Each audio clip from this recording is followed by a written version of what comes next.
Palembang Express dan My Office Coworking Space Palembang mempersembahkan podcast ceritanya anak Palembang. Selamat malam buat Pak Sunu, terima kasih udah gabung di acara podcastnya kita Palembang Express dengan My Office Coworking Space. Jadi kita ada sebuah acara Pak yang namanya podcast, yaitu bincang-bincang wawancara dengan pakar atau praktisi yang memang berpengalaman di bidang tergantung tema yang kita akan berikan.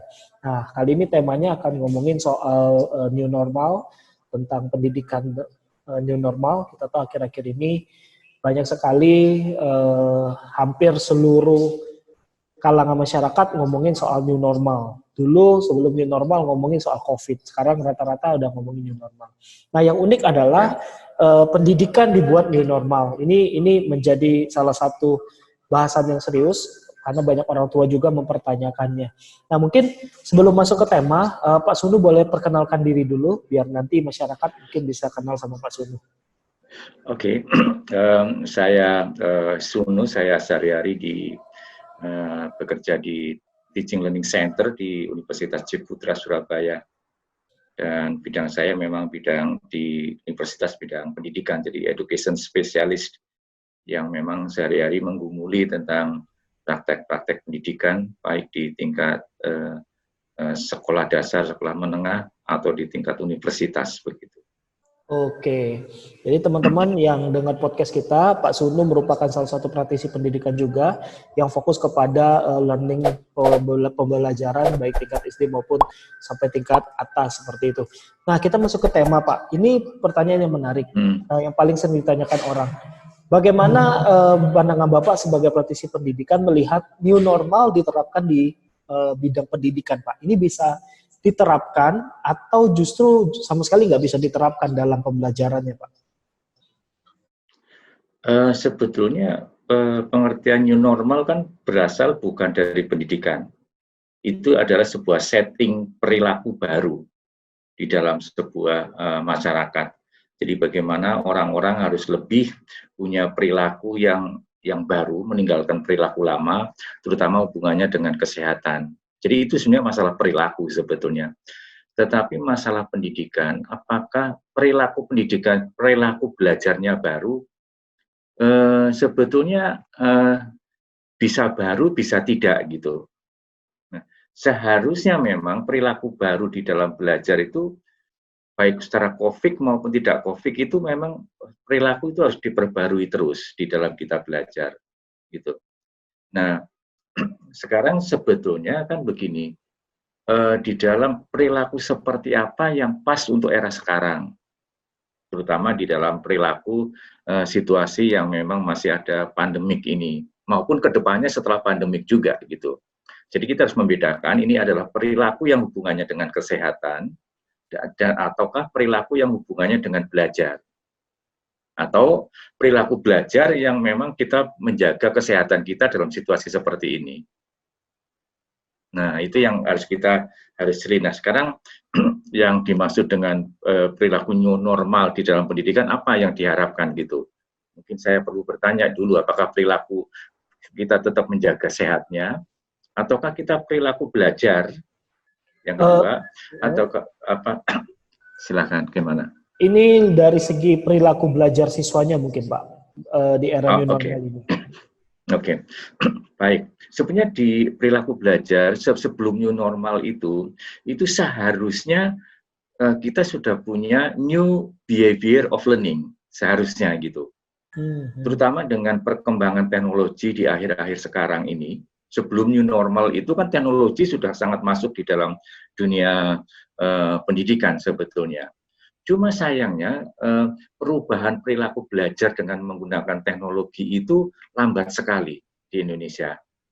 Jadi perilakunya masih perilaku yang sangat secara umum ya, perilaku yang sangat konvensional sekali, sehingga belajar ya sudah datang ke sekolah, ke kelas, mendengarkan penjelasan guru, nanti setelah itu mengerjakan latihan-latihan, setelah latihan selesai mengerjakan tes atau apa, setelah mengerjakan tes dapat nilainya bagus, kemudian dianggap selesai, melanjutkan ke belajar yang baru.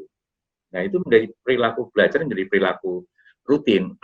Nah, dengan adanya COVID ini, karena perilaku kebiasaan seperti itu tidak bisa dilanjutkan, orang dipaksa berhenti dengan kondisi ini, maka orang mencari perilaku baru untuk bisa survive di dalam kita belajar.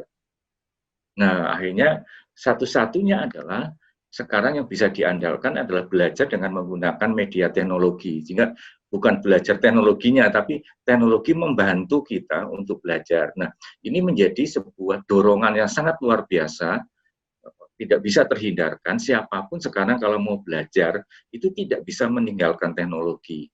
Nah, sehingga perilaku new normal dalam arti belajar new normal berarti adalah perilaku belajar yang memang orang menggunakan teknologi sebagai alat bantunya. Itu tidak bisa dihindari. Itu satu. Yang kedua adalah karena dengan teknologi kita bisa akses banyak informasi yang tidak terbatas gitu. Sehingga guru itu bukan satu-satunya lagi kan sumber informasi. Gitu. Maka sebetulnya kemampuan seorang anak di dalam mengakses informasi dan memilih informasi itu menjadi sangat penting. Sebelum ada COVID itu dianggap nggak terlalu penting karena sudah dengan buku sudah ada gitu. Dan sebagainya. Kita bisa mengerjakan dengan latihan-latihan di dengan buku. Tetapi sekarang kita nggak bisa lagi mengerjakan di dalam buku karena bukunya diserahkan gurunya kan nggak mungkin. Sehingga mau tidak mau, siswa itu harus punya kemampuan dengan teknologi itu mengakses informasi dan memilih informasi. Nah, itu sebenarnya the new normal of education sebetulnya. Gitu. Jadi di dalam kondisi kita menjaga kesehatan, kita masih bisa belajar tanpa terbatas sebetulnya. Dengan menggunakan teknologi kita bisa mengakses informasi banyak dan bahkan bisa mendownload latihan-latihan yang tidak hanya dari guru tapi dari manapun gitu. Nah, inilah yang sebetulnya the new normal of learning behavior. Dan akhirnya kemudian siswa bisa mengolah informasi itu dan kembali menyampaikan informasi ke masyarakat. Jadi dari mulai mengakses, memilih informasi, mengolah informasi, dan menyampaikan informasi baru. Nah inilah sebetulnya the new normal itu sebetulnya untuk bidang education. Oke, artinya ada penekanan di sini cara model pembelajaran yang mungkin bisa dengan memanfaatkan teknologi gitu Pak ya. Yes. Oke, ini kan banyak mungkin sekolah-sekolah yang mungkin belum tahu Pak, itu teknologi seperti apa yang sebenarnya memang cocok untuk diterapkan di sekolah. Karena banyak juga sekolah saat ini bingung. Mereka bingung mau nerapin teknologi yang seperti apa sih sebenarnya yang seperti kata Pak Sunu tadi bisa mengakses dan lain sebagainya. Nah mungkin Pak Sunu ada masukan atau mungkin tips buat sekolah-sekolah itu biar mereka lebih gampang untuk menciptakan sebuah platform teknologi untuk mereka bisa menjalankan new normal education itu Pak. Oke. Baik, teknologi seperti apa? Sebenarnya teknologi sudah banyak sekali sebenarnya teknologi informasi yang kita bisa pakai dan sangat mudah dan mudah didapat itu. Tapi sebelum itu sebetulnya yang sangat penting di dalam the new normal of learning itu adalah kemandirian siswa. Perilaku mandiri di dalam mengakses itu menjadi catatan yang sangat penting. Sehingga kemandirian kemudian tidak hanya mandiri tapi juga dia punya tanggung jawab di dalam dia mengakses informasi, memilih informasi. Sehingga penekanan the new normal of education adalah membentuk perilaku baru. Itu sebenarnya. Nah, perilaku baru yang bisa menggunakan teknologi secara bertanggung jawab untuk proses of learning. Nah, sekarang teknologi apa? Nah, sekarang kita tinggal milih. Kalau yang paling umum sebetulnya kan device itu ada di HP. Ya, orang sekarang sudah banyak sekali mempunyai HP, di mana dengan HP kita bisa mengakses informasi. Itu adalah yang paling simpel. Tetapi sebetulnya device HP itu fokus utamanya itu bukan untuk learning, tetapi untuk search untuk receiving information dan delivering information. Itu komunikasi itu. Walaupun sekarang sudah mulai diupdate menjadi aplikasinya macam-macam, sehingga potensi yang sangat besar sebenarnya di HP itu sekarang sangat mungkin. Gitu. Dengan adanya aplikasi-aplikasi yang bisa di-download kemudian dimasukkan ke HP, itu gitu. Itu masih bisa, misalkan membuat kuis, latihan kuis atau mencari informasi, kita ngetik itu terus ide, sharing informasi. Hal yang simpel sekali misalkan dengan WhatsApp gitu ya. WhatsApp itu bisa dipakai sebetulnya, walaupun ini fokus WhatsApp kan untuk sosial media. Tapi anyway, kalau kita punya keterbatasan ya, kita punya keterbatasan tentang infrastruktur lah, kita hanya punya HP. Contoh, anak disuruh melihat sekelilingnya. Apa yang kamu rasakan di sekelilingnya? Atau coba kamu rasakan sendiri selama di rumah itu seperti apa? Coba ceritakan perasaanmu ketika kamu di rumah. Nah, dia kan bisa mengetik pakai HP, pakai WhatsApp, saling cerita gitu. Nah, ini menjadi sebuah learning community. Jadi, grup HP itu sebenarnya bisa dimanfaatkan untuk saling tukar informasi yang sifatnya adalah edukatif. Gitu. Nah, sehingga misalkan ini grup bahasa Indonesia, ini grup matematika gitu. Sehingga orang yang suka matematika masuk dalam grup itu, orang yang suka bahasa Indonesia masuk itu. Mereka saling sharing misalnya, oh di bahasa Indonesia saya sudah menulis seperti ini. Ini ada kejadian di sebelah saya sudah saya tulis gini gitu. Oh, ini ada orang yang sedang susah ini, bagaimana bisa membantu ditulis gitu. Sehingga itu menjadi suatu hal yang sangat otentik sehari-hari gitu. Dan anak-anak kecil bisa menggunakan itu. Itu sehingga kita menggunakan sesuatu yang ada, HP itu bisa. Okay. Kalau kita bisa menggunakan yang punya device yang lebih, memang yang paling baik memang laptop ya, karena laptop itu bisa bekerja secara lebih optimal di situ. Itu kalau infrastrukturnya gitu. Nah, sehingga yang sangat penting adalah memang apakah kita bisa mengakses lewat network enggak. Nih, yang itu syaratnya itu adalah kalau dengan teknologi itu kita harus bisa akses itu. Internet. Itu menjadi satu modal yang sangat utama sekali. Ya. Artinya kalau saya tangkap media teknologi itu diciptakan untuk membentuk sebuah komunitas kalau nggak salah, jadinya community kecil antar pelajar, bagaimana mereka bisa saling komunikatif, mungkin apa yang dipelajarin mereka bisa saling ngobrol menggunakan media platform yang ada Pak ya. Salah satu contohnya mungkin WhatsApp gitu. Nah tadi menarik ada kalimat yang mungkin perilaku untuk anaknya mau bertanggung jawab menggunakan platform itu Pak. Bertanggung jawab belajar menggunakan platform itu. Nah ini mungkin perlu dijelaskan Pak, bagaimana sih caranya, mungkin Pak Sunu bisa kasih arahan, agar anak itu berasa memiliki tanggung jawab menggunakan teknologi itu untuk mereka belajar kayak gitu Pak. Ini sering ditanyain oleh orang tua juga, apakah mungkin nanti setelah penggunaan teknologi anak saya justru benar-benar belajar, walaupun sudah dikontrol, atau justru dia penggunaan teknologi nyeleweng, istilahnya dia nonton YouTube atau seperti apa, seperti itu Pak. Ya, biasanya begini, ketika kita anak tidak tahu agenda belajar atau harus ngapain dengan HP, maka dia akan eksplorasi sendiri sesuai dengan fun-nya dia, rasasannya itu. Tetapi kalau anak memang diberikan sebuah instruksi yang jelas, oke, kamu jam 5 sampai 5.30 sore, kita akan sama-sama masuk di WhatsApp membicarakan topik A. Gitu. Maka anak sudah sangat jelas. Oh, berarti saya jam 5 sampai setengah 6 itu khusus untuk membicarakan topik A. Nah, disitulah anak menggunakan HP, istilahnya adalah on purpose. Ada tujuan yang jelas. Nah, maka sebetulnya kemampuan guru di dalam menggunakan menentukan tujuan-tujuan secara spesifik dan jelas. Jadi device itu, alat itu dipakai untuk apa?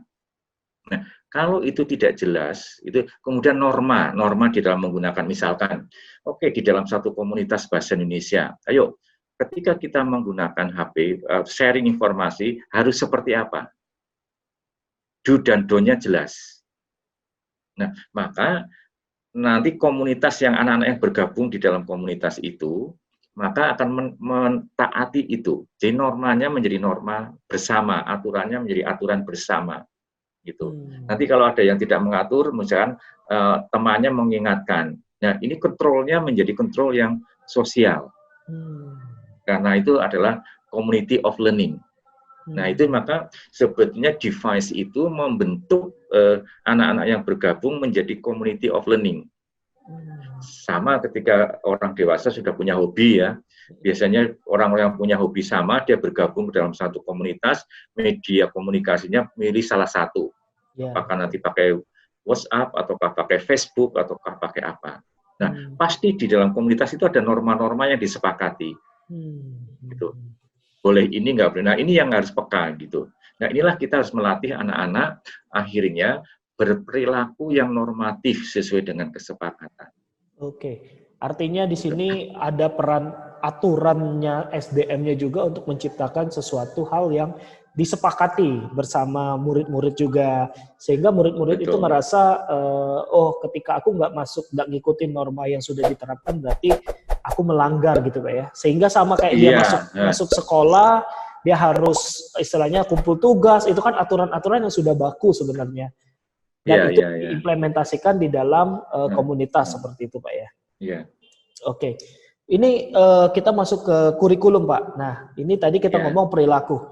Apakah nanti kurikulum yang biasa berjalan seperti biasa di era normal, itu juga bisa berjalan di new normal Pak?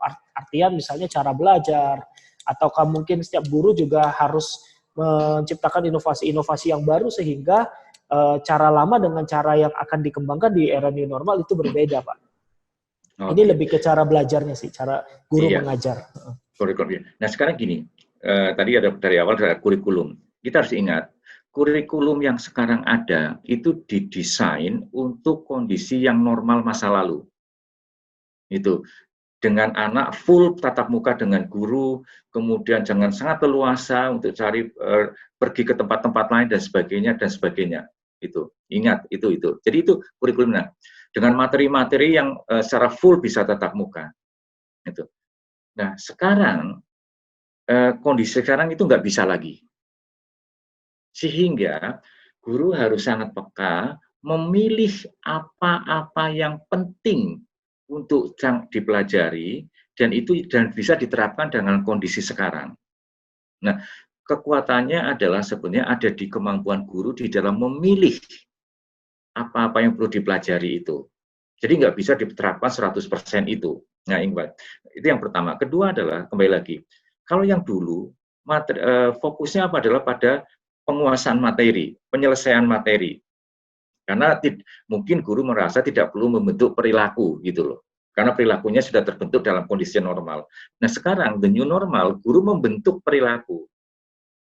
Nah, membentuk perilaku itu membutuhkan waktu. Pasti akan memakan waktu untuk belajar siswa. Sehingga pembentukan perilaku itu menjadi prioritas pertama, kemudian baru nanti pembentukan tentang kemampuan belajar yang baru.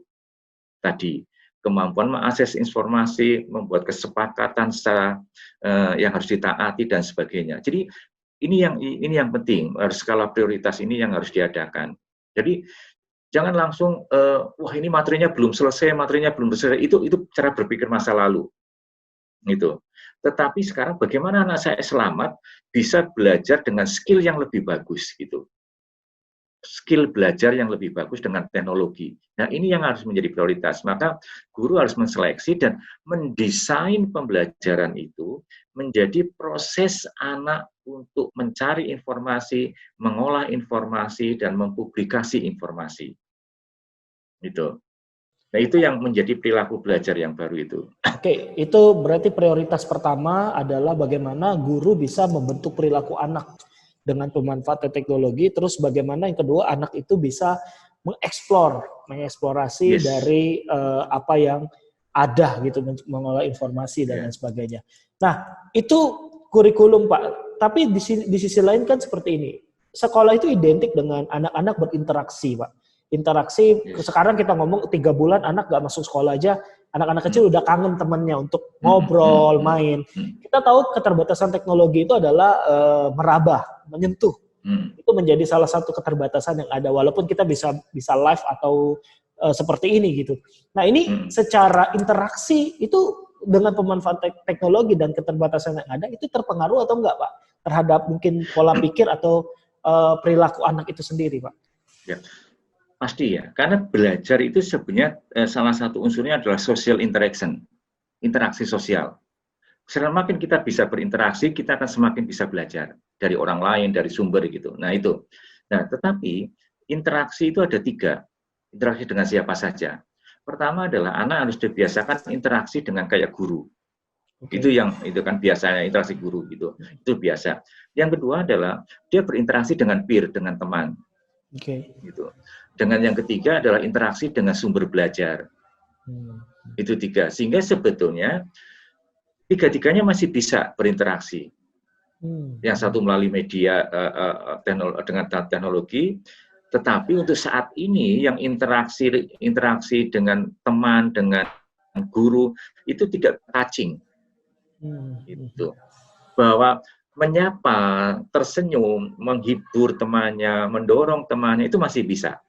Tetapi masalah touching-nya ini yang nggak bisa. Observasi masih bisa, itu baik secara nanti observasi agak dengan distance, jaga itu gitu.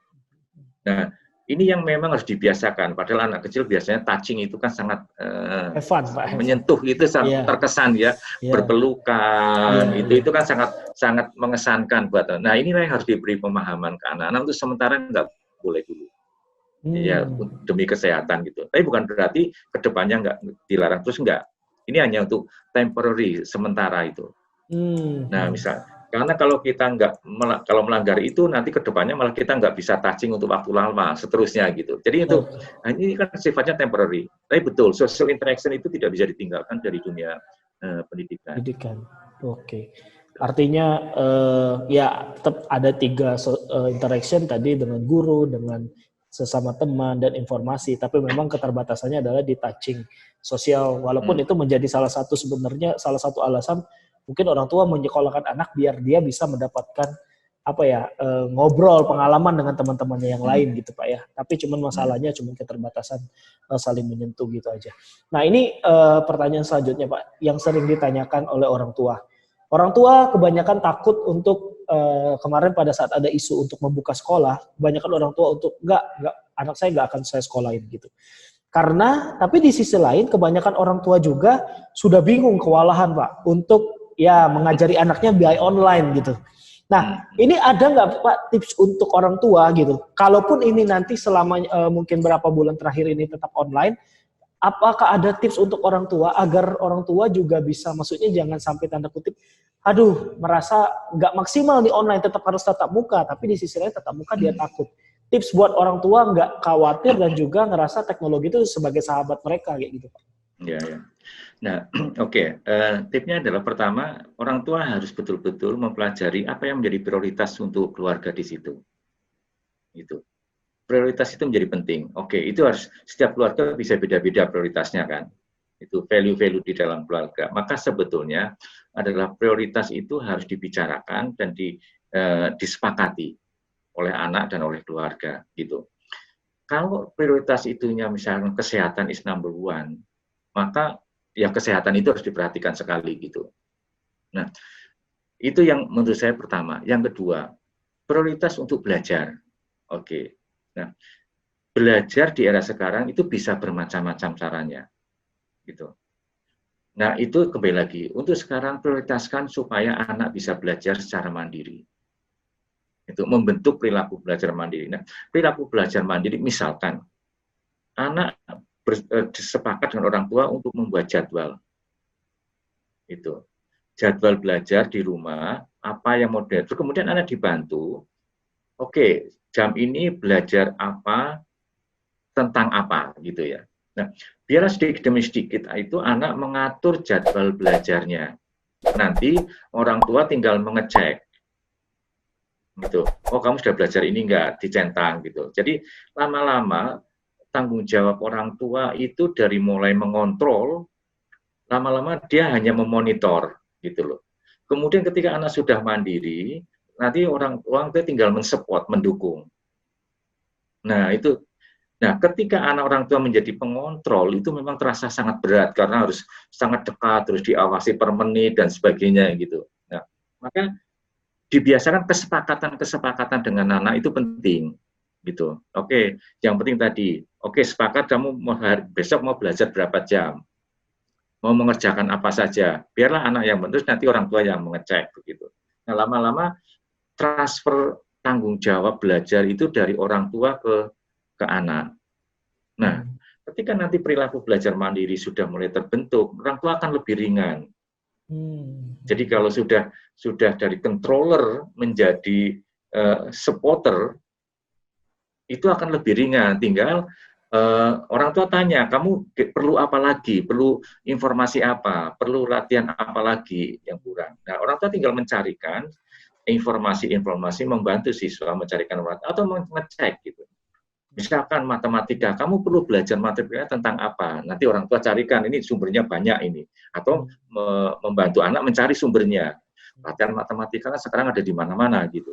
Itu dari mulai bahasa Indonesia sampai ke bahasa Inggris ada di mana-mana gitu. Nah, ini lama-lama nanti anak akan sangat terbiasa, dia mencari, oh kalau mencari latihan matematika ada di sini. Oh mencari latihan misalkan masalah ilmu sosial ada di sini. Oh latihan untuk itu ada. Ketika anak sudah terbiasa tahu aksesnya di mana, oh cara mengaksesnya bagaimana, nanti kan orang tua lama-lama tinggal mensupport saja. Maka dari controller ke monitor sampai hanya supporter gitu. Oke. Tapi harus dibiasakan memang itu. Oke, artinya ada sesuatu ya, jadi apa ya namanya, adaptasi ya Pak ya dengan keadaan yang ada gitu ya. Adaptasi dengan keadaan yang ada. Itu dari sisi orang tua, jadi orang tua memperhatikan hal-hal yang dikatakan Pak Sunu. Sekarang dari sisi sekolah Pak, apa yang perlu dipersiapkan sekolah untuk mempersiapkan new normal ini? Selain tadi Pak Sunu udah bilang soal guru yang harus memprioritaskan, apakah ada hal-hal yang lain yang perlu dipersiapkan oleh sekolah agar konsep yang sudah diceritakan Pak Sunu itu bisa running Pak gitu. Selain dia mempersiapkan mungkin teknologi dan lain sebagainya. Ya, oke, kalau masalah kesehatan sudah banyak dibicarakan ya untuk skala berat. Yang kedua, untuk masalah belajar yang harus menjadi titik berat sekolah adalah sebetulnya pasti kemampuan guru di dalam menghandle pembelajaran tentang new normal of education gitu loh. Gitu. Nah, ini yang sangat penting. Nah, pertama adalah sekolah membantu guru sebetulnya mempunyai learning model yang agak fix. Gitu ya. Learning model yang agak fix. Nah, learning model ini nanti sebetulnya membantu guru membuat perencanaan secara sistematis dan penekanannya di bidang di aspek-aspek apa. Nah, ini tidak akan sama dengan yang dulu. Dulu bisa sangat banyak, misalkan ada matematika, ada bahasa Indonesia, ada dan sebagainya. Nah, sekarang bagaimana membuat suatu learning model yang terintegrasi. Jadi, anak mengerjakan satu hal, tetapi dengan mengerjakan itu sudah menyentuh ada bahasanya, ada logiknya, ada mungkin ke sainsnya, kemudian ada perilakunya, sehingga ini sebetulnya ketika sama seperti kita orang dewasa bekerja gitu. Jadi ketika kita bekerja itu yang kita hadapi kan kita harus menyelesaikan sesuatu. Ya, untuk bisa menyelesaikan sesuatu prosesnya seperti apa? Nah, model proses inilah yang perlu diciptakan di sekolah sehingga anak akan mengenal tentang prosesnya. Kalau di dunia bisnis menjadi bisnis prosesnya kayak apa gitu loh. Nah, kan kita kalau di kantor itu kan selalu harus mengamati bisnis prosesnya apa dan kita mengikuti bisnis proses itu. Gitu. Nah, atau di perusahaan kan juga sama. Jadi kita harus paham bisnis prosesnya dulu. Nah, kalau kita mengetahui bisnis prosesnya, maka kita dengan mudah adaptasi terhadap bisnis proses itu dan kita bisa menginovasikan sesuatu berdasarkan bisnis proses yang ada. Ini sama. Proses belajar kayak apa gitu loh. Nah, itu kan ada proses belajarnya, ada modelnya belajar itu. Nah, ketika anak sudah mengenal model belajarnya, prosesnya itu, maka dengan mudah anak akan bisa mengikuti proses itu. Nah, kalau dia bisa mengikuti proses itu, dia akan lama-lama belajar secara mandiri, gitu, mengisi proses-proses itu, gitu. Artinya yang dipersiapkan sekolah selain dia ya kalau kesehatan protokol oke, udah banyak. Ini juga berarti informasi juga buat para teman-teman pihak pendidikan yang akan melanjutkan pendidikan atau mempersiapkan pendidikannya, ada sesuatu hal yang penting yaitu model proses pembelajaran yang perlu ditemukan dengan model era new normal ini Pak ya. Sehingga pembelajarannya juga jauh lebih maksimal seperti itu. Oke Pak, ini pertanyaan terakhir untuk Pak Suno.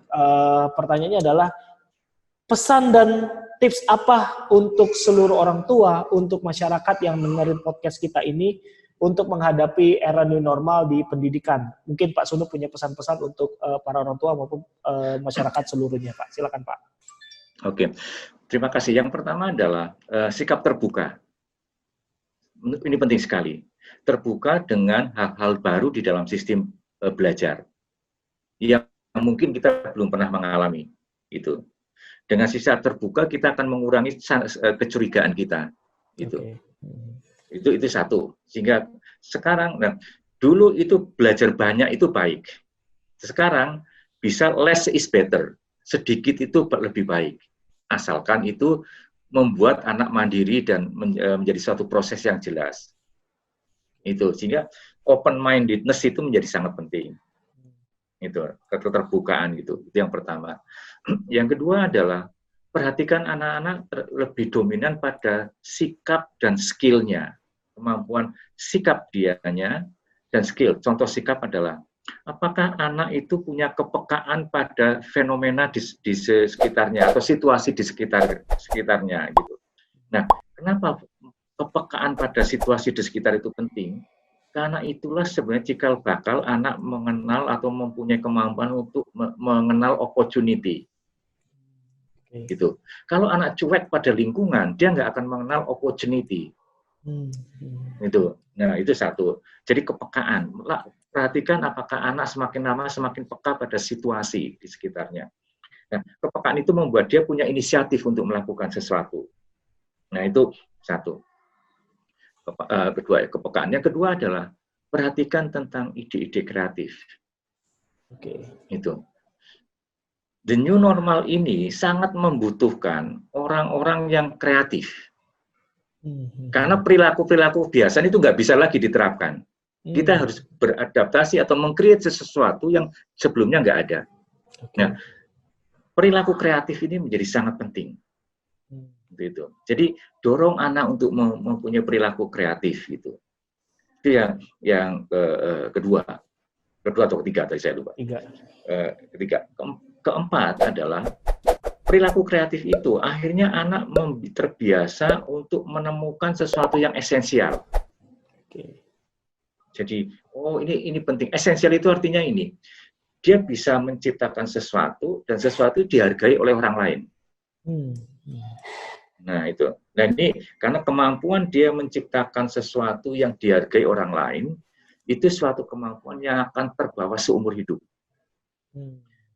Sama dengan perilaku kreatif juga akan perilaku yang akan terbawa seumur hidup. Perilaku peka, itu punya inisiatif terhadap situasi, itu juga perilaku seumur hidup, dimanapun. Itu. Nah, dan yang kelima ya, berarti sekarang ya, itu adalah sense of achievement. Jadi anak itu punya keinginan untuk berhasil. Nah, tapi berhasil tidak selalu dalam hal satu patokan. Jadi perasaan berhasil itu penting, sekecil apapun. Itu karena akan mendorong siswa untuk menciptakan sesuatu yang lebih besar lagi. Gitu. Nah, itu sense of success itu menjadi penting. Nah, itu sebenarnya saya kira 6 hal yang sekarang harus menjadi prioritas. Artinya ada beberapa yang saya catat. Tadi ada sistem keterbukaan, ada juga harus memunculkan esensial, ide kreatif, dan juga ada power of achievement. Nah, itu hal-hal yang mungkin menjadi pesan dan penting untuk para orang tua ataupun siapapun yang mendengarkan podcast ini. Oke, Pak Suno, terima kasih. Kita nggak terasa udah kurang lebih 40 menit kita ngobrol-ngobrol. Terima kasih juga waktunya udah memberikan insight yang baru tentang new normal, pendidikan dan edukasi. Nanti akan tayang, kita akan kasih tahu Pak Suno, tayang di YouTube kita dan tayang di podcastnya kita. Oke, saya Oke. pikir cukup Pak Suno. Terima kasih Oke. waktunya. Selamat Sama-sama. malam. Selamat malam Pak Selamat malam. Suno. Oke. Bye-bye.